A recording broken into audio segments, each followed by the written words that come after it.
Okay, we will continue with this topic protocol. I'm just left out with one of them. There is one called point-to-point protocol. Okay, point-to-point protocol is mainly used in the circumstances where you have basically the data transmission will be a kind of in a serial line basically. Serial line and parallel line is not like what you've learned in physics. That's not the serial line I'm talking about. What happens, data transmission prime like in a very basic way can happen two ways. One is by data packet, when the data is divided into a lot of small packets, and another is between a receiver and a sender, the data is being transmitted bit by bit. That means if you have a total volume of certain amount of data, every bit is transferred through the line. That is called a serial link. Right? So when in a serial link or in a serial line, data has to move. In that circumstances, basically the point-to-point protocol can be used sometimes. Generally, point-to-point protocol was one of the main method of transmission of data in the case of dial-up connection. Dial-up connection, I do not think many of you know about. In the early days when we used to access internet, dial-up connection used to play a very important role. What was dial-up connection? What you have to do, you have to call up the telephone office. Fine. Say through BSNL I want to have the internet connection. So BSNL people used to provide us with a number. You call up in that number, and the moment you call up with that number, then they connect to you and a line, and they connect to internet, and that internet signal they pass it on to you. That means you could not connect to internet just like that. You have to take the help of BSNL, and BSNL will provide you with a communication channel, okay, and then they will connect it with the internet, and they will basically process your all internet request. That used to be called a dial-up connection. So in the dial-up connection, basically this point-to-point protocol used to play a very important role. Because in dial-up connection, what happens?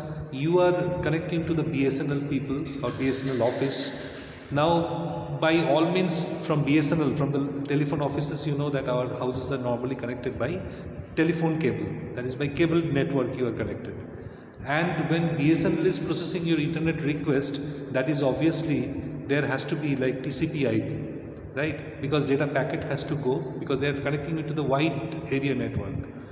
So basically PPP, the job of PPP was to make an equilibrium between two different kinds of protocols. So here, like in this particular example which I gave you, there we see that in one place we have TCP/IP is working, okay, another case the normal telephone cable is working, right, to give us the connection.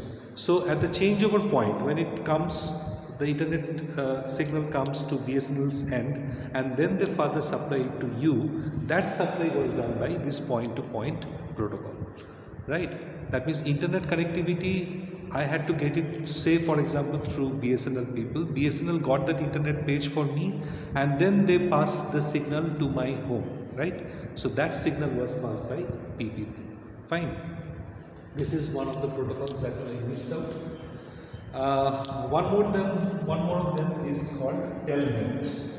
Okay, this is also very, very important protocol, but it is not a normal data transmission protocol. It is used in a different purpose.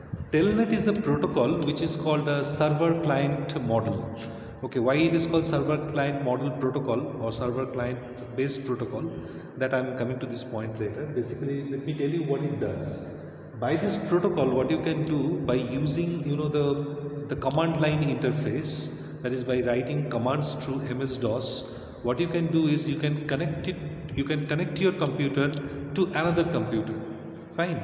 Imagine I have a computer here in HIRS, fine, and the system got damaged somehow, and I asked one of the persons in Kolkata to connect it to my computer and then fix up the problems. Maybe related to my computer, maybe related to the network to which I connect, the problem lies there.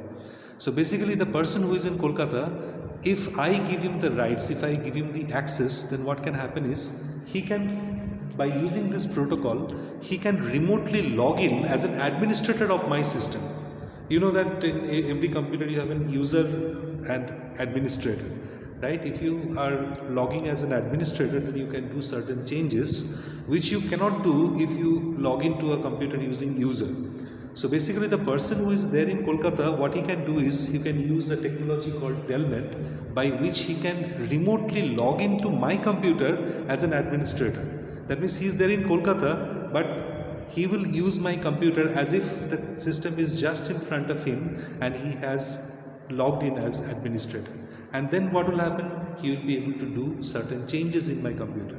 Mainly the application of this is to repair the computers from a remote location, look into the faults in the network. Faults also can be detected to some extent by using this protocol.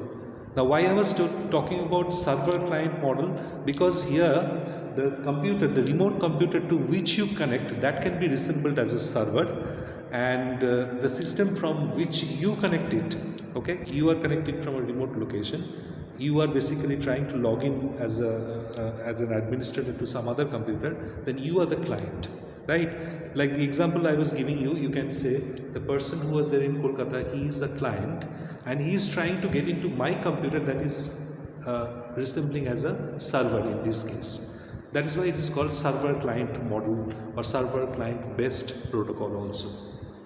So basically remember, what you have to remember in this protocol is used when you are trying to log in from a remote place to another computer which is a far off place from you, and you are logging in virtually, okay, as an administrator of the system.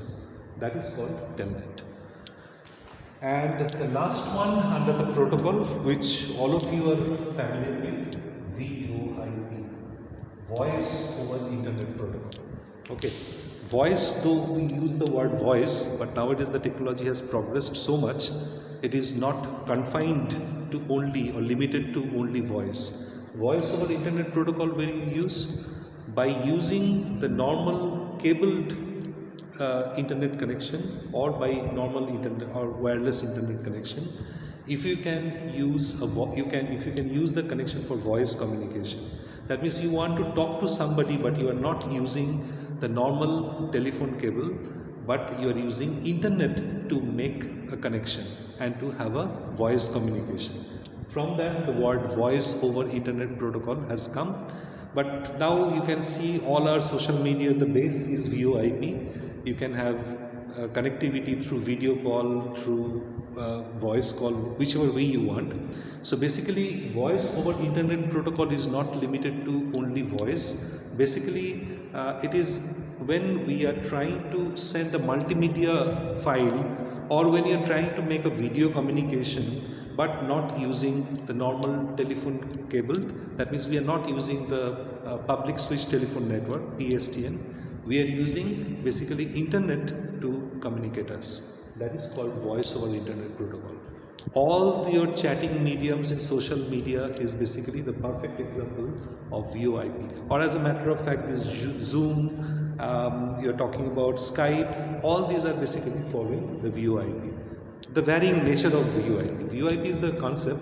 They have used VoIP in their own ways to customize it to their need. Fine? So these are the three protocols we have learned today.